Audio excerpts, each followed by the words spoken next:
sou edificado ouvindo que Jesus é o nosso plano melhor. Nunca chega atrasado, a hora é dele. Então tudo que você viver na tua vida, honra e glorifica o nome santo do Senhor. Amém, queridos? Abra a sua palavra em Lucas capítulo 15.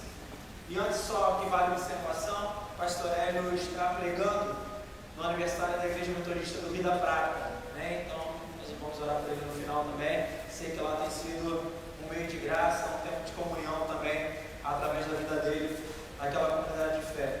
Lucas 15, versículo 11 ao 32, você já deve ter ouvido falar no mínimo 122.178 vezes na sua vida, né? Que é o texto do filho pródigo. Sobre o filho que volta, você deve ter ouvido mais 110.000. Aí sobre uma nova exegese do texto, né, uma nova corrente teológica do Pai amoroso, você deve ter ouvido mais 12.000, né? E uma terceira ainda do filho mais velho, que é onde nós vamos focar, você deve ter ouvido mais 270.000. Mas tudo bem, é bom nós reafirmarmos aquilo que é a palavra de Deus, aquilo que é poderoso, a palavra dele se renova, e eu espero que você tenha ouvidos espirituais para entender o que Deus quer aqui nessa noite, amém? Amém. Vejam sentados, Lucas 15, versículo 11 diz assim: continuou, certo homem tinha 2 filhos, o mais moço deles disse ao pai: pai, dá-me a parte dos bens que me cabem. E ele lhes repartiu os haveres. Passados não muitos dias, o filho mais moço, ajuntando tudo que era seu, partiu para uma terra distante e lá dissipou todos os seus bens, vivendo dissolutamente. Depois de ter consumido tudo, sobreveio àquele país uma grande fome, e ele começou a passar necessidade. Então ele foi e se agregou a um dos cidadãos daquela terra, e este o mandou para os seus campos, a guardar porcos. Ali desejava ele fartar-se das alfarrobas que os porcos comiam, mas ninguém lhe dava nada. Então, caindo em si, disse: quantos trabalhadores de meu pai têm pão com fartura e eu aqui morro de fome? Levantar-me-ei e irei ter com o meu pai, e lhe direi: pai, pequei contra o céu e diante de ti. Já não sou digno de ser chamado teu filho. Trata-me como um dos teus trabalhadores. E levantando-se foi para seu pai. Vinha ele ainda longe, quando seu pai o avistou, e compadecido dele, correndo, o abraçou e beijou. E o filho lhe disse: pai, pequei contra o céu e diante de ti. Já não sou digno de ser chamado teu filho. O pai, porém, disse aos seus servos: trazei depressa a melhor roupa, vestiu, ponde-lhe um anel no dedo e sandálias nos pés. Trazei também, matai o novilho cevado, comamos e regozijemos, porque este meu filho estava morto e reviveu, estava perdido e foi achado, e começaram a regozijar-se. Ora, o filho mais velho estivera no campo, e quando voltava, ao aproximar-se da casa, ouviu a música e as danças. Chamou um dos criados e perguntou-lhe o que era aquilo. E ele informou: veio teu irmão, e teu pai mandou matar o novilho cevado, porque o recuperou com saúde. Ele se indignou e não queria entrar. Saindo, porém, o pai procurava conciliá-lo.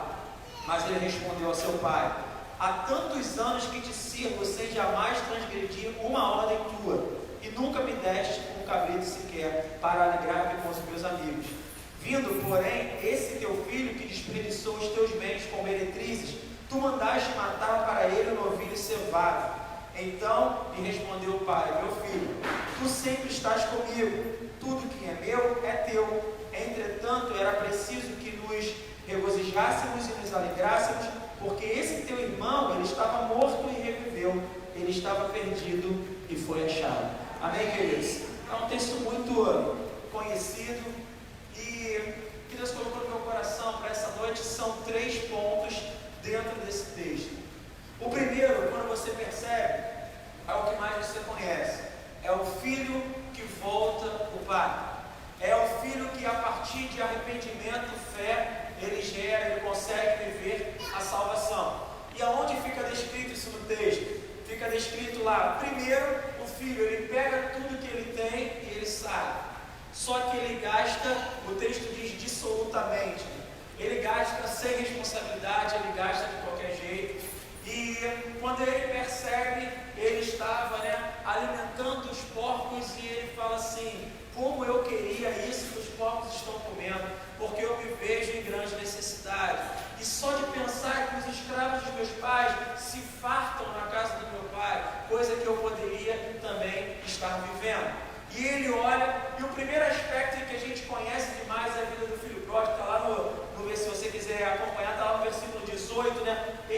se arrepende. Do nada, quando ele tem esse insight, né, quando ele tem esse pensamento, ele se arrepende. Levantar-me-ei, irei ter com meu pai e direi: Pai, pequei contra o céu e diante de ti. Então você percebe que o filho que vai, e nós hoje podemos estar enquadrados, ou podemos conhecer pessoas que estão enquadradas nesse aspecto. O filho que pediu tudo e saiu. O filho que vive a sua vida dissolutamente. O filho que vive os seus próprios prazeres, a sua natureza humana. E nós devemos, como igreja do Senhor, entender que o ponto principal é clamarmos por arrependimento. Amém, queridos? Nós devemos clamar por arrependimento para essa nação. Nós devemos clamar por arrependimento para homens e mulheres que nós conhecemos, que temos visto, que têm vivido um caminho totalmente longe do Senhor. E ele se vê arrependido. E aí, continua no versículo 18 e 19, aí ele chega dizendo: Pai, eu pequei contra o céu e diante de ti, já não sou digno de ser chamado teu filho. Trata-me como um dos teus trabalhadores. Depois dessa sensação, desse desejo de arrependimento, dessa convicção de que ele precisava viver, ele confessa o pecado, confessa que ele não é digno, e isso também marca a vida desse jovem. O filho pródigo, aquele filho que volta, ele só volta e consegue viver uma transformação se ele se arrepende, se ele confessa os pecados e se ele declara que não é digno. Queridos, uma vez que nós nos afastamos do Senhor, em qualquer cenário, em qualquer idade, nós aqui estamos no texto do filho pródigo, é difícil imaginar qualquer coisa contrária que fosse um jovem, né? Jovem com a sua inconsequência: Pai, me dá tudo que eu tenho. Mas hoje, na visão espiritual, na revelação espiritual, isso pode se enquadrar para qualquer tipo de pessoa, em qualquer idade. Que a natureza humana bateu e você fala assim: eu quero a minha vida, eu quero as minhas coisas, né? E você fala para Deus: olha só, me dá tudo que eu tenho, eu não tenho uma herança aí, deixa eu viver a minha vida do meu jeito. É noite de nós olharmos, porque Deus, ele requer de nós arrependimento, confissão de pecados e declaração de que nós não somos livres. É assim que ele é aceito.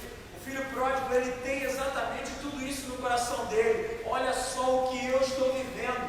Eu estou passando fome porque eu estou passando necessidade, porque existem cenários que nós vemos na nossa vida que nós precisamos ter todo esse processo. E aí ele continua, lá no versículo 20, se você for, e levantando-se, foi para o seu pai.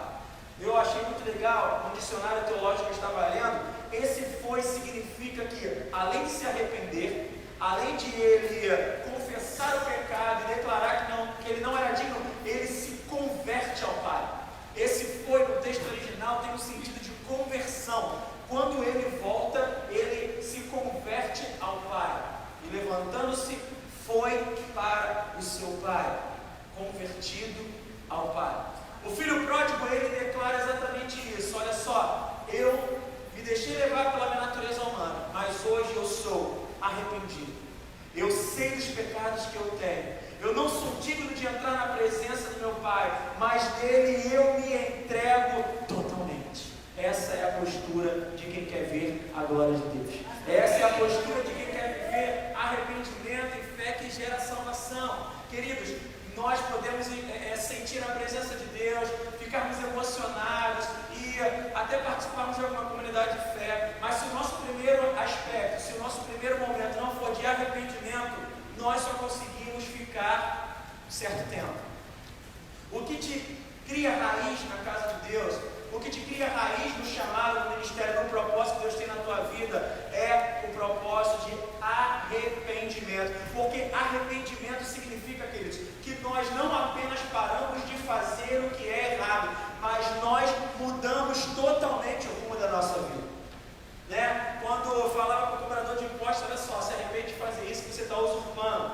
Né? Não era só parar de usurpar, ele teve que parar e restituir a quem ele havia roubado. Olha que coisa interessante, né? O arrependimento, ele gera isso em nós. Ele só não nos cura, ele nos trata, mas ele faz você ter uma ação totalmente contrária. Antes, aquilo que amaldiçoava, aquilo que não agregava, hoje você abençoa a partir de uma nova atitude. Amém, querido? Você pode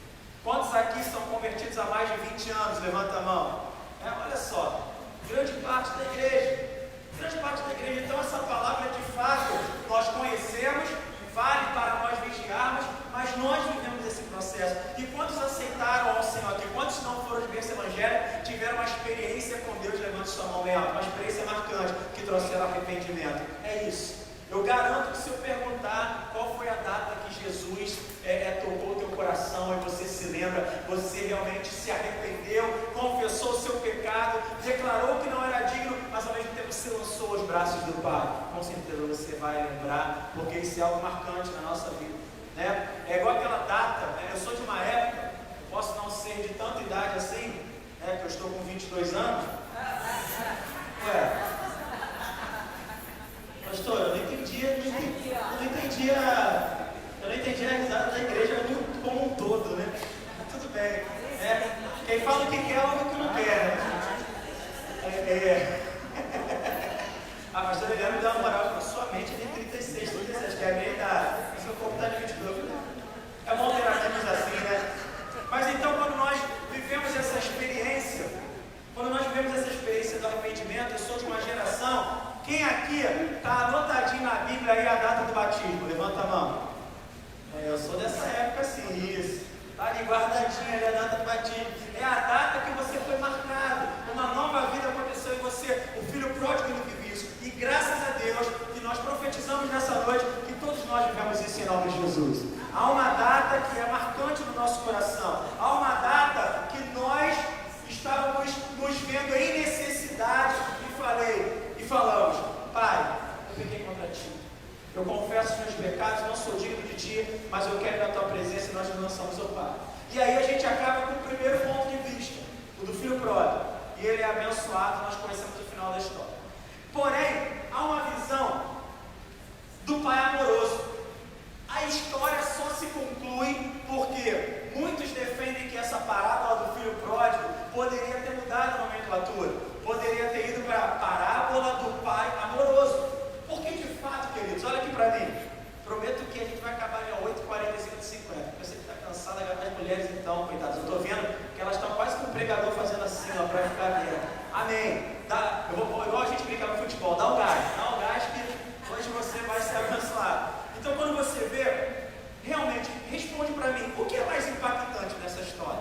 Um jovem que pega tudo que tem, mete o pé, gasta absolutamente com meretrizes, um pai amoroso que reconhece o arrependimento, a contrição, o quebrantamento de um filho que volta ao lar. Pai amoroso. Lógico. Então, dentro do pai amoroso, nós temos aspectos maravilhosos. A aceitação do filho através do amor do pai é o segundo aspecto. E esse pai amoroso, lógico que a figura dele que mais se enquadra é Jesus. É Jesus nos recebendo de volta. Porém, sem vaidade ou sem soberba, nós podemos trazer essa ilustração também para a vida da igreja. A igreja pode ser o pai amoroso, amém, queridos? A igreja pode ser aquele que olha a ovelha perdida de longe e a ovelha não se assusta, porque hoje em dia, querido, a ovelha perdida está com medo de voltar. Você está entendendo essa revelação que Deus está dando agora? A ovelha perdida está com medo de voltar, porque as 99, ao invés de acolher, começam a julgar. A parábola do pai amoroso é exatamente isso. A ovelha perdida se sente acolhida, ela sabe que pode voltar, queridos. Então a aceitação desse filho através do amor do pai é algo marcante nesse texto. E aí a gente começa falando que primeiro, versículo 20, olha só que coisa linda. Receba isso, queridos, porque esse é a melhor ilustração é sobre Jesus. Mas eu quero trazer agora. Nós podemos também ter essa figura de pai amoroso para aquele que está voltando. E no versículo 20 fala lá, ó, quando seu pai o avistou, compadecido dele. Compadecido, seja tomado de compaixão aqui nessa noite, amém, queridos? Quando você vê alguém que está desanimado, quando você ouvir falar de alguém que está ali triste na fé, que está sem esperança, você, quando avistar de longe, compadecido, corra até os braços deles em nome de Jesus, amém, queridos? Hoje Deus quer te tomar com uma unção de acolhida. Hoje Deus quer te tomar com uma unção que realmente se torna relevante e contagia as pessoas que estão à sua volta, amém, queridos? Quantos aqui lembram agora, de cara rápido, pessoas que precisam voltar para os caminhos do Senhor? Levante sua mão. Então, olha só, quem sabe Deus está te levantando como esse pai amoroso.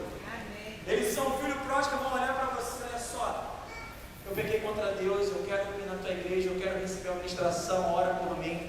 Nós estamos vivendo isso aqui nesse lugar, queridos. Quantos já perceberam que nós estamos vivendo isso aqui no Jardim Botânico? Levante sua mão bem alto. Nós estamos vivendo isso. Pessoas entrando no nosso caminho. Às vezes eu converso muito com os jovens e eles estão assim, meio impactados, falando assim: pastor, a gente não está fazendo às vezes nada. Uma pessoa chega e fala: ora por mim, é um quebrantamento, em nome de Jesus. É isso, é isso. Então seja compadecido. Essa ilustração do Pai amoroso deve ser a vida da igreja. Não deixa que a ovelha perdida tenha medo de voltar para o lugar que é dela, não. Às vezes a ovelha se perde e a primeira coisa que nós fazemos é longe da ilustração do Pai amoroso. Nós parecemos mais, me perdoe, eu tenho às vezes ser gravado é complicado, mas tudo bem. Às vezes nós parecemos mais com os fariseus, né, com os saduceus, com os judeus que eram totalmente meticulosos e firmes perante a lei, mas não entendiam nada da poderosa, maravilhosa graça divina que salva o pecador, queridos. E esse é o intuito. Então, quando você entra nessa unção, você começa a perceber isso, que venha a ovelha perdida, porque a Igreja Metodista de Botânico se posiciona como Pai amoroso nessa noite. Amém, queridos? E aí a gente continua falando do Pai amoroso. No versículo 20, olha só que coisa, né? Ele abraçou e beijou. Vera, cadê a Vera? Cadê a irmã Vera? Aí, ó. A irmã Vera já até riu, ó. Quem sabe o próximo passo são beijos grátis. Aí, olha só. Né? Abraçou e beijou. Olha só que conotação de carinho. Olha só que conotação de carinho. Né? Por muito tempo, até os meus 19 anos, quando eu fraturei meu joelho, e eu parei de ser atleta de faculdade e tal, eu me lembro que quem é mais desse meio esportivo, é muito interessante que nós, mesmo às vezes meninos, né, os jovens, quando eu era adolescente, sempre nos cumprimentávamos com um beijo e com um abraço. E era muito legal. E meu irmão também, por ser atleta, meu pai, por ter colocado essa cultura de beijo, é uma conotação de carinho muito profundo. Isso é muito bom. Aqui, quem conhece aqui, e ele é da minha época também, quem conhece aqui o Paulinho, baterista, né? Quem convive com ele sabe o que eu estou falando, né? Ele já chega pegando o teu rosto, te dando um beijo, te dando um abraço, né? Nós devemos abraçar e beijar, significa que nós devemos ter carinho pelos nossos irmãos. Devemos ter carinho pelas pessoas, sabe? É interessante que eu e a irmã Vera, a gente não se falou, né, sobre nada disso, e veio um testemunho de edificação com isso. Quando foi abraço? Foi abraço mesmo? Então na próxima, já no ano que vem, já vai ter o beijo. Olha só, que responsabilidade. Deus já revelou a próxima placa, pastora. Você pode falar até Xarabaia aí, que ó, já é uma revelação. Então você percebe que isso é carinho, isso é envolvimento. Olha só, se você pega um dos registros das igrejas que mais deram certo, que hoje são referência para nós, a igreja de Atos, né? Viviam comunidade, comunhão, viviam um sorrindo para o outro, realmente se envolvia profundamente na vida do outro. A igreja não pode ser rasa. O Pai amoroso não foi raso. Eu fico imaginando o filho chegando lá no final, o pai olhando aquilo, sentimento de compaixão, meu amigo, e ele corre. É o ato de correr, meu amigo. Não é o que a gente fica fingindo, não, né? Correrei pra ti, não trazer. Não, acho que a gente correrei pra. Imagina a gente faz isso no meio do culto. Baixa assinado, Rangel, por favor, bispo Rangel. Esse pastor Daniel está meio exaltado, está meio exagerado. Eu acho que ele pode ir para uma outra, né? Mas eu fico imaginando isso, né? Ali, ele compadecido, corre, beija e abraça. Às vezes nós corremos da ovelha perdida. Às vezes nós até corremos para o outro lado. E aí vem um monte de pessoas que nós temos que ministrar, assim, a gente corre para o outro lado. O Pai amoroso, ele correu, beijou e abraçou. Querido, você não está ouvindo aqui algo que você tem que ir no profundo do oculto, de não sei o que, para alcançar o chamado, o propósito da... Ele está falando assim, ó, eu quero que você se compadeça, corra, beije e abrace o filho perdido. Amém, igreja? Esse é o intuito dessa ilustração do Pai amoroso. E aí continua, depois ele provê. E aí eu estou sufocando a igreja com esse, mas é muito legal. O lugar da provisão é o lugar do... Eu vou continuar pregando isso, não adianta. Né? 2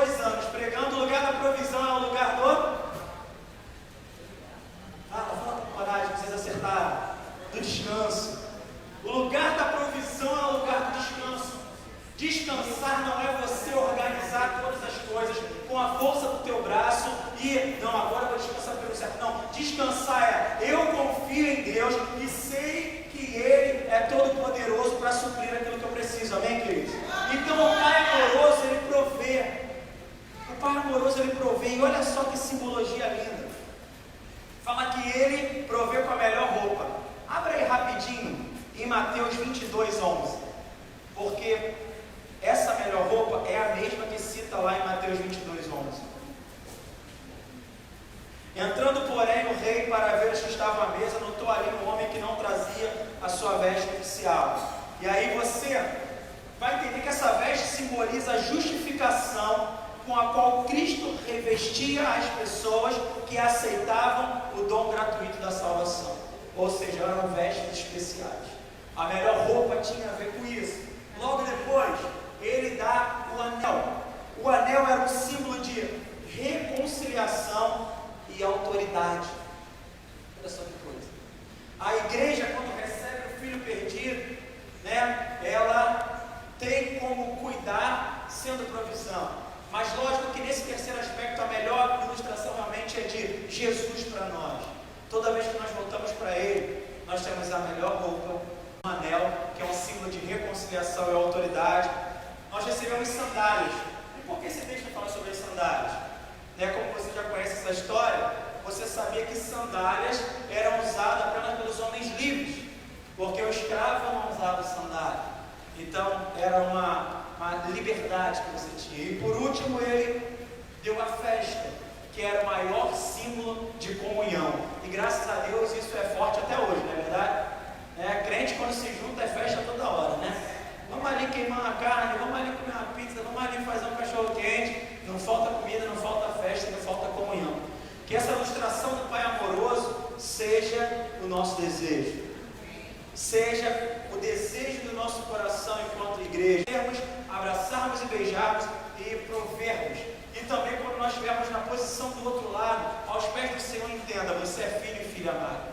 Preguei isso no passado, que o filho e filho amado, quando ele retorna, ele recebe as vestes de salvação. Ele recebe o anel de reconciliação, de autoridade. Ele recebe as sandálias porque você não é escravo, você é filho. E você recebe uma linda festa porque o Senhor nos ama. Amém, queridos? E assim, nós entramos no último ponto. O primeiro ponto, o filho pródigo. O segundo ponto, o pai amoroso. E o terceiro que está sendo mais falado. Eu preguei isso há muito tempo atrás, que eu digo 1 ano. Antes eu já tinha visto um livro do Tim Keller falando sobre isso. Ouvi uma pregação também sobre isso. E aí agora a gente fala sobre o filho mais velho. O filho mais velho é aquele que julga, é aquele que acha que está pleno no chamado, que está fluindo, só que ele não está entendendo nada. Essa figura do filho mais velho, dentro desse contexto, esse texto representava o judeu, que na época ele era firme e meticuloso perante a lei, mas como eu falei aqui, só que ele não compreendia o princípio da graça divina. O irmão mais velho era aquele que estava e não sabia por que estava. E agora, que conflito, hein? Vou te fazer uma pergunta que eu anotei. O que é pior? O que vai embora ou o que fica sem entender por que ficou? E aí? O que vai embora, ele vai decidido e retorna, ou o que fica o tempo todo, mas ele até agora não entendeu por que ele ficou. Ou seja, ele vai viver uma vida toda achando que reconhece a presença do Senhor, mas a presença do Senhor virá acessório, eu me lembro que isso eu peguei assim que entrei na igreja, lembra da casa de Obed-Edom, a casa de Abinadab, em uma, a presença, o símbolo da presença do Senhor ficou aproximadamente 30 anos, 20 anos ou 30 anos, agora o texto, mas assim, virou acessório, eles não reconheciam mais a presença de Deus. Para a casa de Obed-Edom, em 30 dias, ele foi abençoado. Então você percebe que a gente não pode deixar a presença de Deus virar um acessório. Às vezes nós temos a posição de filho mais velho na igreja, Quando nós escolhemos permanecer sem saber porquê, também somos filhos perdidos. Olha que coisa. Se você está aqui só porque você é um componente do ministério de louvor, mas você não sabe o seu propósito, você é um filho perdido. O ativismo O ativismo, olha só para mim, isso é uma revelação, você tem que levar isso para casa. O ativismo só gera religiosidade. O que vai gerar quem você é em Cristo é o entendimento, é a revelação de o quanto você se relaciona com Ele. Vocês entenderam isso, querido? O ativismo só vai gerar religiosidade. Você pode coordenar ministério antes, você pode saber cantar, pregar, fazer malabarismo, dançar, fazer o que for, mas se só for ativismo, isso só vai gerar religiosidade. Você é o filho mais velho, você vai falar assim, pastor Daniel, eu ministro naquele teclado há 10 anos, chegou esse menino há um mês, ele já está na escala, está tocando, está na maioria dos eventos. É assim que age. E esse é um retrato grande na maioria das igrejas hoje em dia. Uma hierarquia, uma competição, e é porque a gente ainda não entendeu o que é ser, o que é ter, o que é viver o propósito de Deus. Então nós precisamos entender que o filho mais velho, na minha opinião, é a situação mais perigosa. O pai amoroso, ele é Jesus, ou ele é uma igreja saudável. O filho pródigo é o que derrapou, mas reconheceu, se arrependeu, confessou os pecados, declarou que não é digno e emergiu no Pai, se aprofundou, se entregou, se converteu. Mas o filho mais velho é o religioso, ele é o fariseu, ele é o que assusta a ovelha perdida, ele é o que mata o pai amoroso, é o que afronta a igreja amorosa, ele não sabe por que ele está ali, ele é voltado para a atividade, ele tem vários talentos até, mas ele não sabe o quão religioso ele é. E aí você continua, devemos mudar a nossa mente, começar a orar numa outra perspectiva. Nós devemos pedir na oração para Deus restaurar o propósito dele no nosso coração, amém, queridos? Olha só, hoje o Senhor está te chamando, eu quero restaurar o propósito do teu coração. Sabe o que ele está querendo te dizer? Eu quero que você seja um filho saudável. Se tivesse que escrever uma nova parte desse texto, é como se tivesse um outro filho que ajudou a assar o novilho cevado com o pai, porque ele entendeu, talvez num outro contexto, né? Eu estou aqui viajando, eu gosto de ler a palavra e às vezes dar uma viajada, eu imagino o pai correndo, com o irmão atrás correndo, e os dois abraçando e beijando o irmão. Seria o filho saudável, seria o filho que ora em outra perspectiva, seria o filho que entende por que ele ficou. Olha só o que o pai fala, e muitas vezes o pai fala isso para nós, olha só, cara, tu está aqui comigo o tempo todo, o que é meu é teu, mas ele estava morto, você não consegue enxergar isso. Olha só que coisa, né? É porque o texto é meio ameno, né? O texto ele dá uma amenizada no real significado, né? O pai fala para o filho, olha só, você está aqui todo dia comigo, tu ainda não entendeu. Ele estava morto. Aqui, ó, o que você quiser usufruir é seu. E você não está entendendo isso. Nós não podemos aceitar isso. Nós devemos orar em outra perspectiva, queridos. Quantos se colocam diante do Senhor a partir dessa noite querendo essa perspectiva na sua vida? Eu quero orar pedindo para que Deus revele os propósitos dele para o nosso coração. Ele deseja restaurar o que ele tem para nós. E esse deve ser o nosso desejo. Só quando entendemos porque nós continuamos, porque nós ficamos, que vamos perceber o nosso propósito e conhecer profundamente o Senhor. Só quando você fica de forma saudável, só quando você ficar e entender por que você ficou. Queridos, me perdoe a franqueza, com todo respeito. Por isso que muitas vezes nós estamos sempre oscilantes. Ah, pastor, não sei se eu me enquadrei aqui, eu vou lá, não sei se eu me enquadrei lá, eu vou aqui e tal. Porque a gente está orando na perspectiva errada. Quando você ora na perspectiva, Deus, revela os propósitos. Quantos aqui duvidam que Deus vai responder? Deus vai falar. Deus vai revelar os propósitos que Ele tem para você, amém, queridos? Quando você perceber por que você ficou, quando você tiver certeza do porquê você está vivendo esse lugar, essa realidade, esse chamado, queridos, aí tudo começa a fazer sentido. Aí você começa a emergir de uma forma que você entende que tudo que você vive se trata de Jesus, se trata de quem Ele é, e por meio de um conhecimento profundo, de uma busca profunda, você se achega à pessoa de Jesus Cristo. E isso vai mudando a nossa vida. E isso vai nos tornando filhos saudáveis, pais amorosos, uma realidade que falta hoje na vida da igreja. E nessa noite, queridos, eu gostaria de convidar o Ministério de Louvor para estar aqui no altar. Nós vamos ministrar e nós vamos entender que o Espírito Santo do Senhor fala aqui nesse lugar exatamente isso.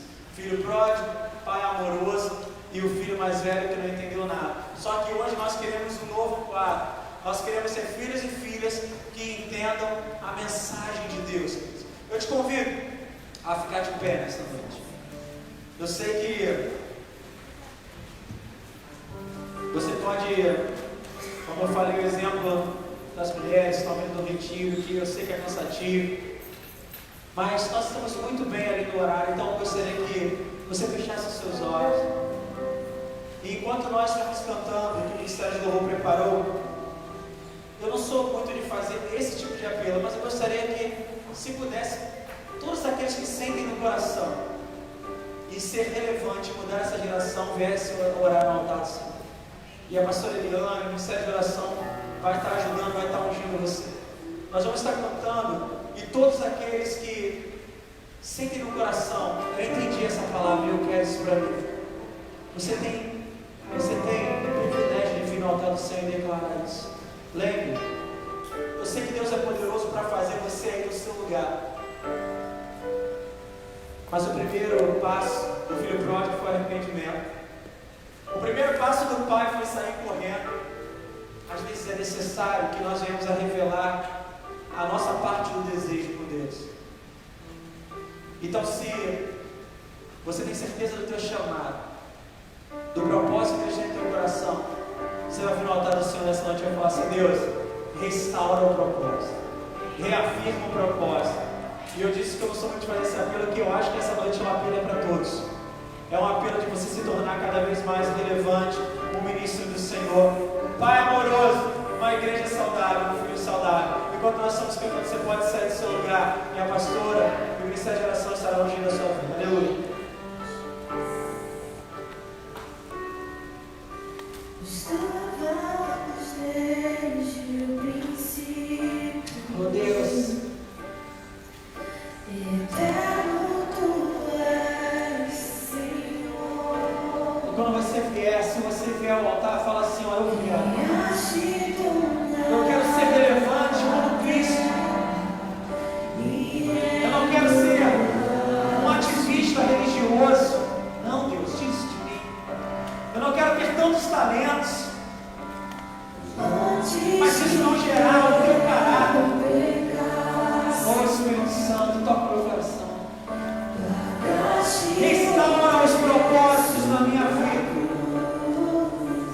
Faz-me olhar a minha vida e tudo ter sentido, Deus.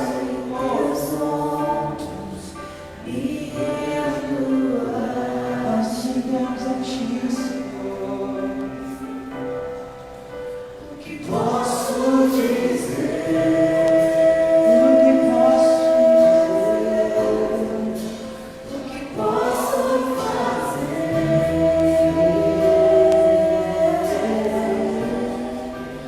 Se não entregar Isso se entrega diante dele nessa noite.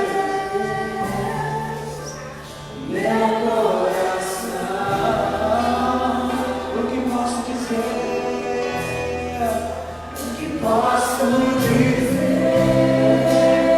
Queridos, há um lugar para você aqui no altar do Senhor. O que posso fazer? Deus está te levantando como um pai amoroso. Não perca tempo de receber essa palavra para a tua vida. Oh Deus, oh Deus, continue louvando ao Senhor nessa noite. Te louvamos, Deus. Na salvação, caminho, teu Espírito Derrama teu Espírito sobre nós essa noite, Deus. declaro as tuas promessas. Há promessas para a tua vida. Apenas é necessário um passo de restauração nessa noite. Posso dizer, O que posso dizer, Deus? O que posso dizer? Na tua presença só posso entregar, Deus. se não entregar, o meu coração.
Deus é bom, queridos, amém? Deus é bom, o tempo todo Ele é bom.